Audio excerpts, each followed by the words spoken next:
Hey, Mark from Fleet EV News here. Today I've got the MG4.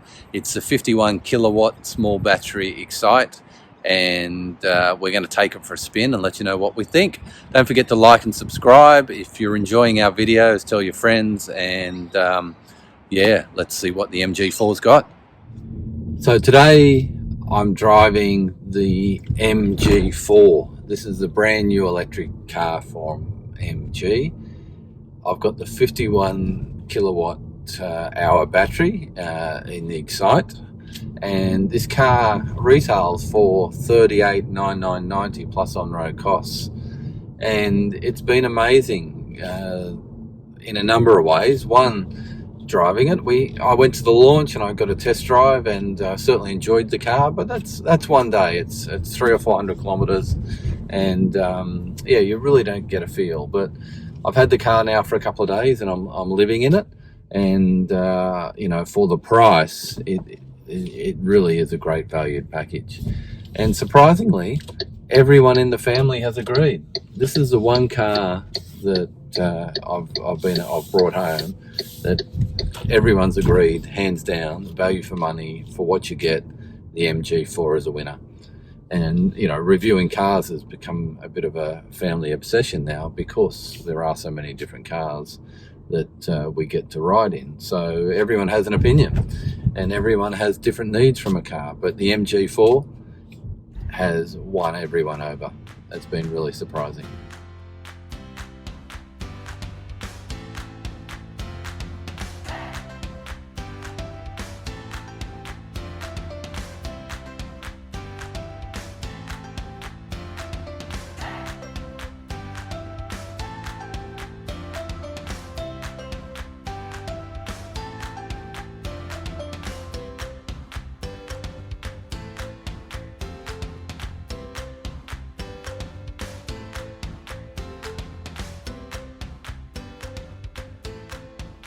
So one of the things that's really weird about the MG4, especially for someone new to electric vehicles, and even really for me as well, is there's no on-off button. There's no start. There's no key to put in.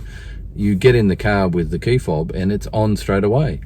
Now, it's not that offsetting when you get in, because you jump in, everything lights up, and you just think, oh, I must have pressed the button already anyway. So it kind of works, but what takes a bit of getting used to is when you get out of the car, because you'll have the air conditioning on, you'll have the radio blaring, and then what you do is you just open the door and get out, and that's very concerning.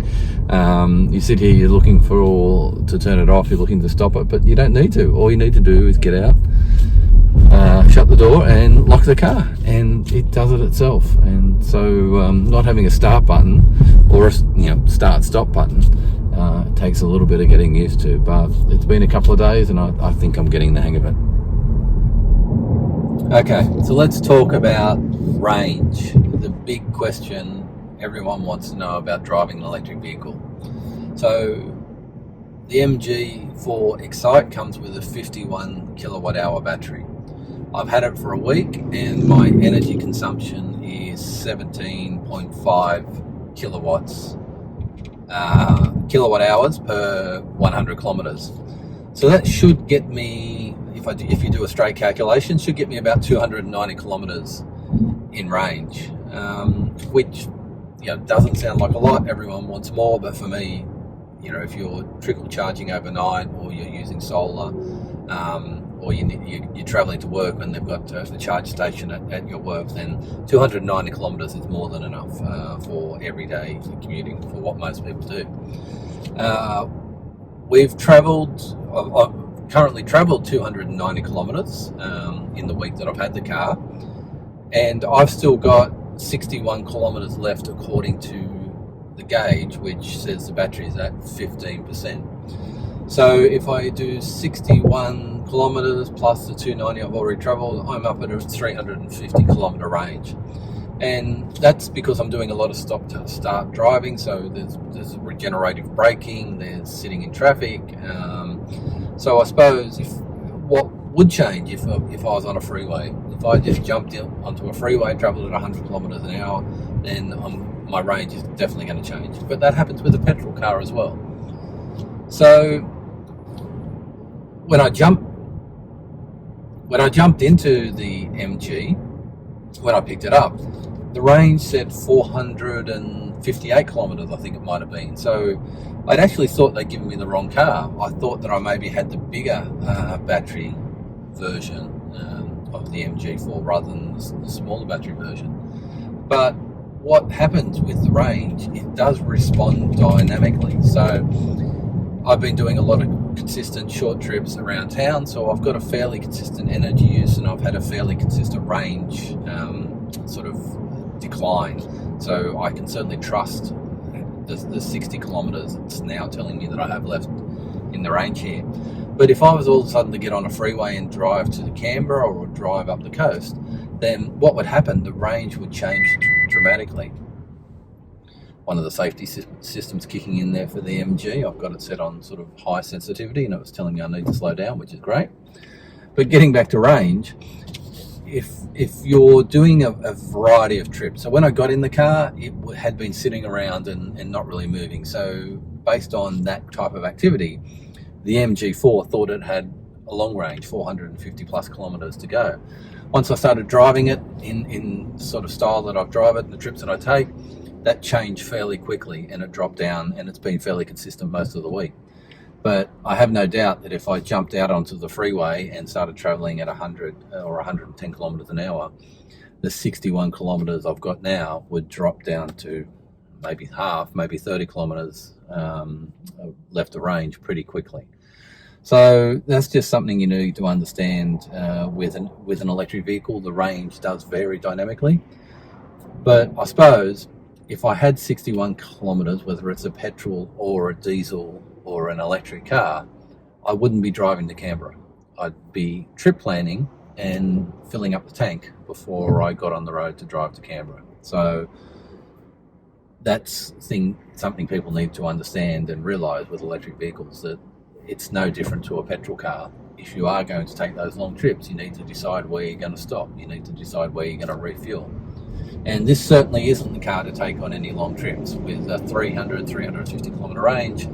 Certainly Newcastle and back, Wollongong back. But if you're planning to go to Canberra or to Queensland, you would certainly need to plan your trips a little bit better to make sure you could charge when you needed to get you all the way there. I think the price of this car is truly what makes it a winner. You get lots of things in this car for under 40 grand plus on-road costs. It's actually amazing the level of features you get. That you don't get heated seats, and you don't get leather. But really, do you need it? If you're looking at a car and all you've got is $40,000 odd to spend, this car will certainly do the job. It's almost making me question why you would spend any more on an electric car. Certainly, the brand, you might pay a bit more for a brand, and leather is nice, and having some functions in the car, some nice luxuries are also good. But it's so quiet inside this car, and that's normally what you get. The more money you pay, you get that quietness, you get that serenity inside the cabin. But the MG4, you're getting that for such a low price as well,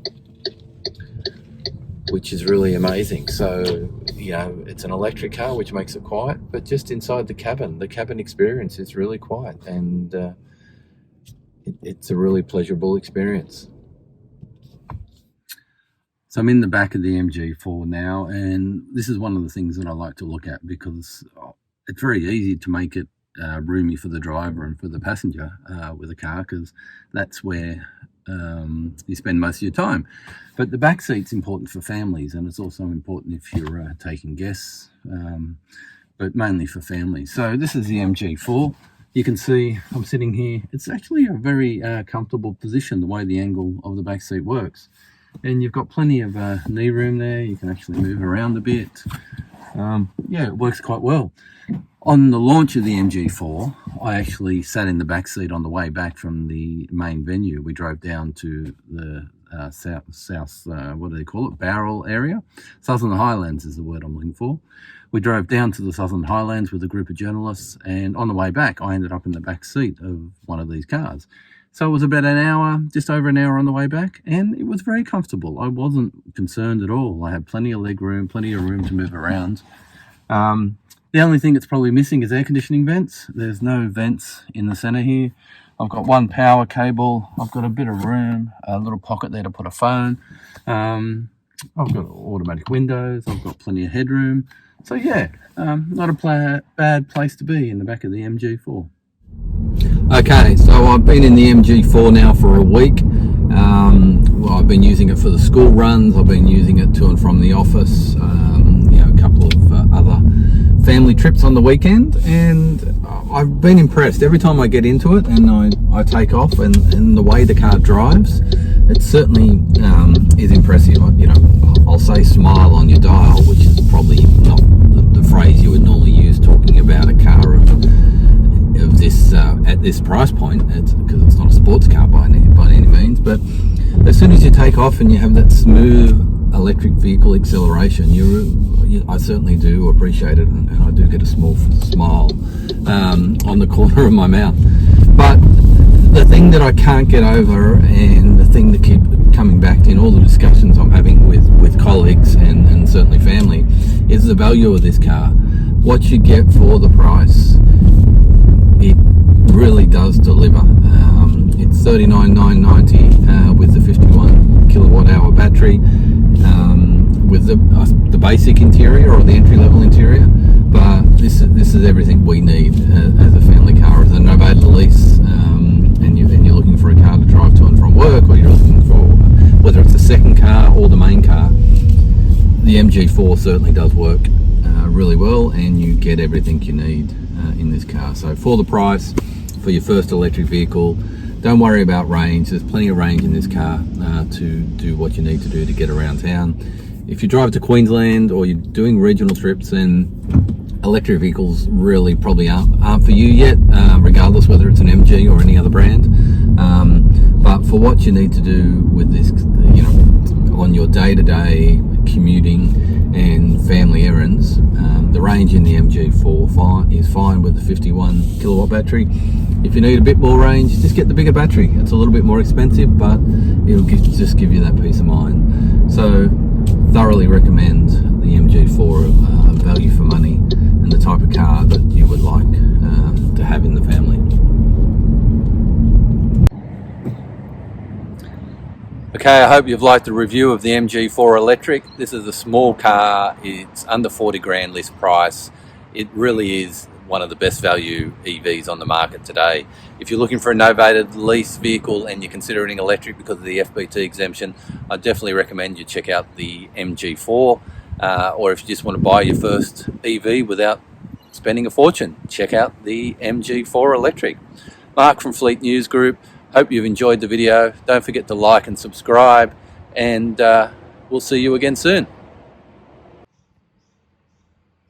One last comment on the MG4. I'm not sure whether it's me or the design of the car, but every time I went to get out, I would bang my leg just here.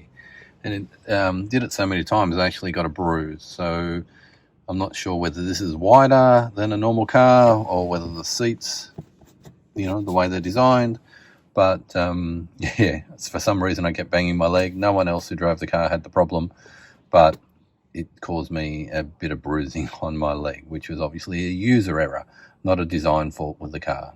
So yeah, that's my postscript on the MG4.